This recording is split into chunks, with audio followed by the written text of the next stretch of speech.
binigla ko po ang pupulit. Pero alam mo, kumain. Good morning. Change feeding po tayo. Palatability or palatable.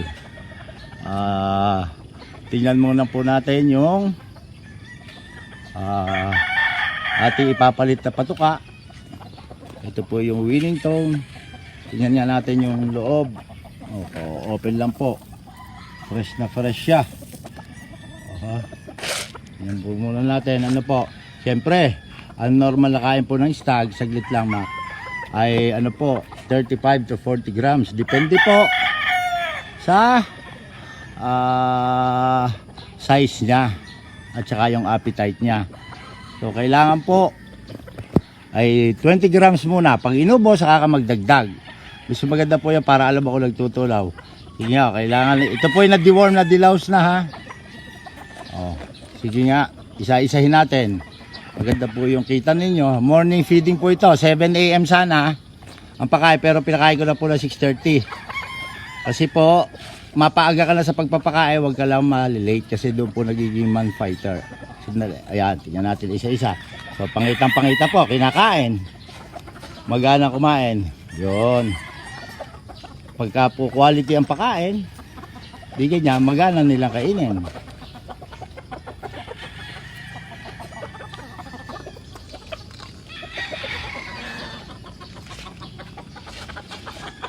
Hindi nakakawala. Ayun. Tingnan natin.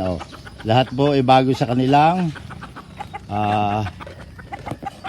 mata, ang patuka. Sensitive po ang manok sa ganyan change feeding. Pag ganito, kinakain, nakita po.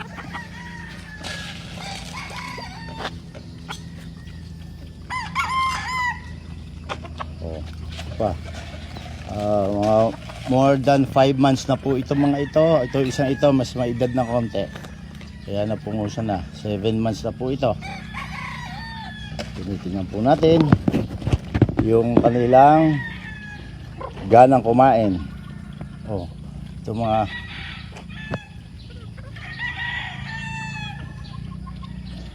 ito natin.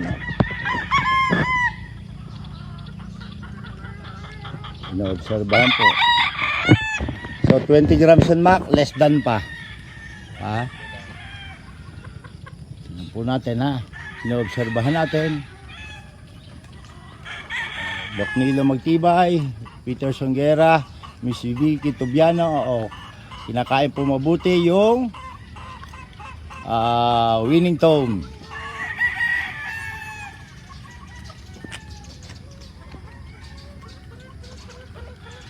Kailangan po ubos. Ito yung unang binigyan.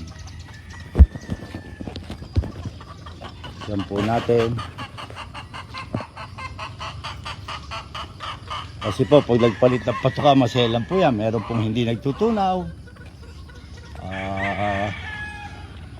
Meron po totally ayaw kumain. Pero pag yan po hindi po sakitin nung siya'y bata, ano po yan, wala kang problema sa appetite nila. Kasi importante po na maganang kumain. Kasi po sa experience ko, kapag po mabilis kumain at magtunaw, ay mabilis niya rin pong pinapatay ang kanyang kalaban.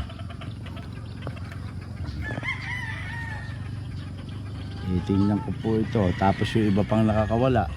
Konti lang po ako magmanok. Yung kaya ko lang yapusin o alagaan, manageable. Pag masyado po madami, masakit po sa ulo.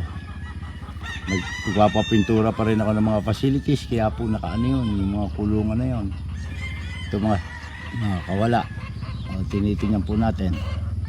Kasi po change feeding, nakatutok po ako sa ganyan.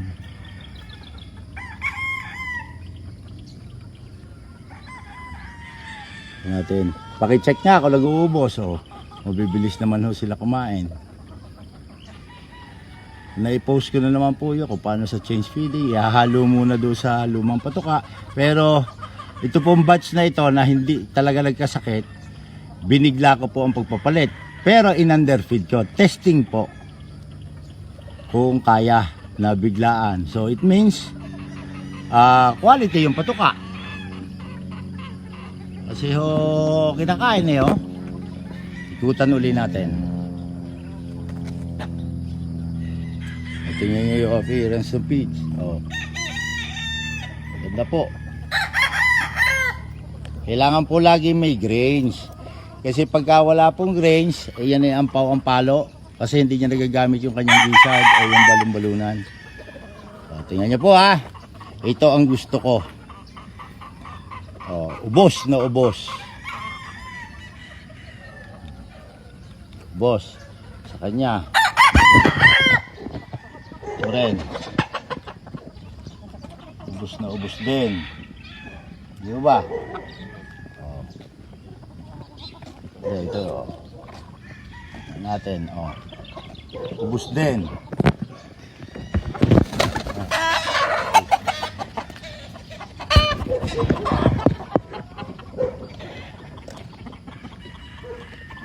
Ito po, ubus na ubus din.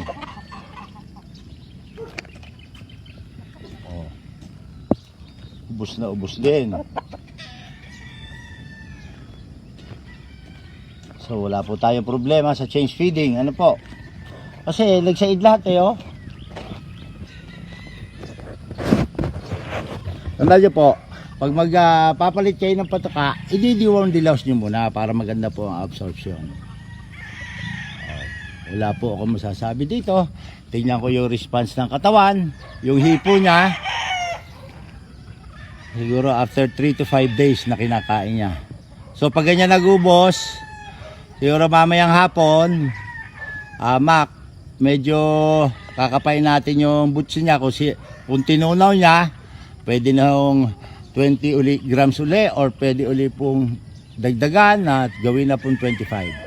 Yung pong mga manok ko, bantay na bantay ko po yan. Kasi doon po ako, dulo ko sa taas. Kahit nasa taas ako, nakikita ko sila. So, wala tayong problema. Good po ito. Kaya po pinili ko ang patuka itong sa Progressive Poultry Supply. Kita ko po ang kanilang facilities. Talagang first class, world class para sa akin. Quality po ang paggagawa nila ng patuka. Kasi nga may facility sila. Nakokontrol nila yung pasok ng mga ingredients. May control. So Doc Nilo, my good friend, wala ako masasabi dito sa pig. Tama ang sabi mo sa akin 2 days ago. Nung mag-meeting tayo, subok na subok mo itong winning tone. Wala na pong sa winning tone po, wala nang ihahalo pa kasi balansyado na.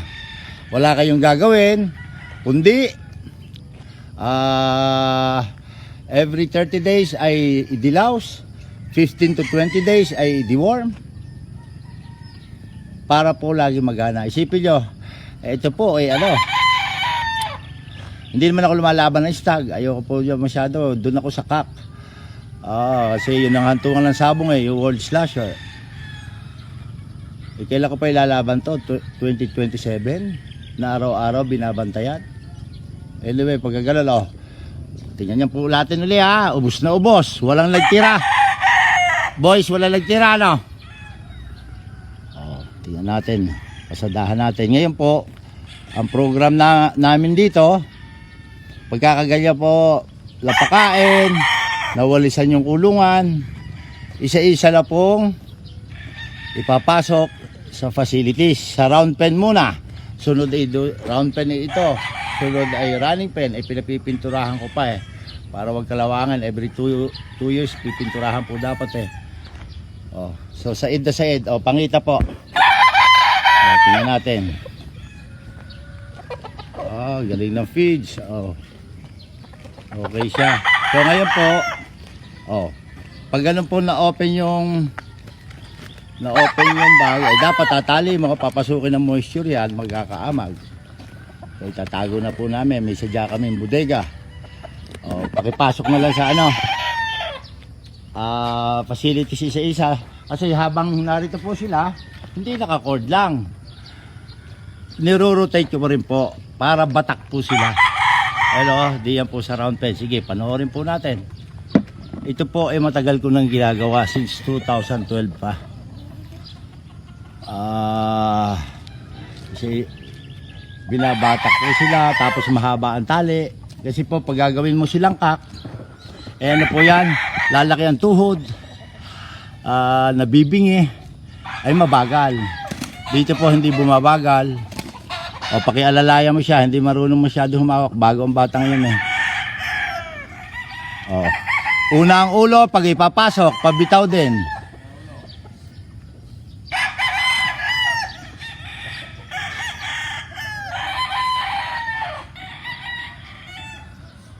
Sige, ayan po. Kasi po, nagagawa kayo, i-rotate sila kasi nga, ano po sila, konti. Eh kung madami, ang gusto ko po ako ang nag-aasikaso ng manok. Ayoko po nang ipagtitiwala sa tauhan. Marami na po ako experiences yan. Dalan-dala na ako. E di, ang ginawa ko po, binawasan ko palalo yung production ko. Ayan. Papasok po sila isa-isa dyan. Lahat to maganang kumain. Tapos pipili pa uli ako ng iba. Pag wall slasher, 9 cup, eh pipito pa to. Yung mga una kong na-produce. Po, pinapasok. Diyan lang po sila. Kasi meron din po predator na kalaban. May musang na sumisipot dito. Eh gusto po lang musang eh yung malalambot ang karne. Upakan nila yung stag.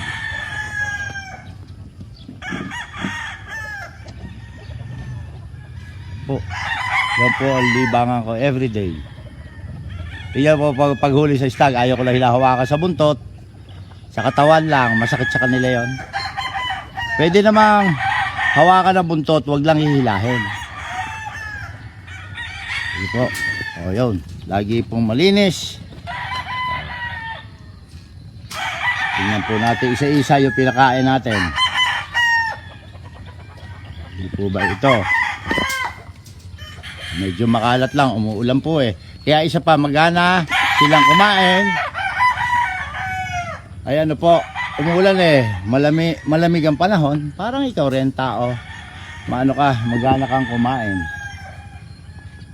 Pagka maginaw. O malamig ang panahon.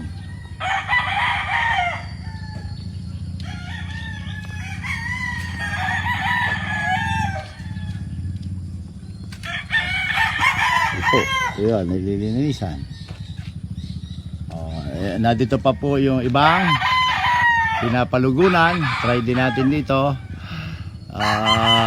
Lapang World Slasher Cup 1 2025 sa January po. Ayan, linis. So, yan na natin sila mabuti. So, nalilibang na po ako ng ganito sa araw-araw. Hindi rin po ako nagbebenta lalo na't lalaki sapagkat kukunti naman po ang production ko. Libangan ko po ito, hindi ko po ito negosyo. Natutuwa lamang po. Tingnan nyo, pulang-pula mukha, nadiwang na dilaw. So, tapos kinakatuwa ko dito, kinain po. Yung change feeding natin, binigla ko pa yon. Yan po, tatago na namin ito. So okay po tayo dito. Sa ano po tayo, sa Winnington, sa Progressive Poultry Supply. Tamang nutrisyon para may proteksyon.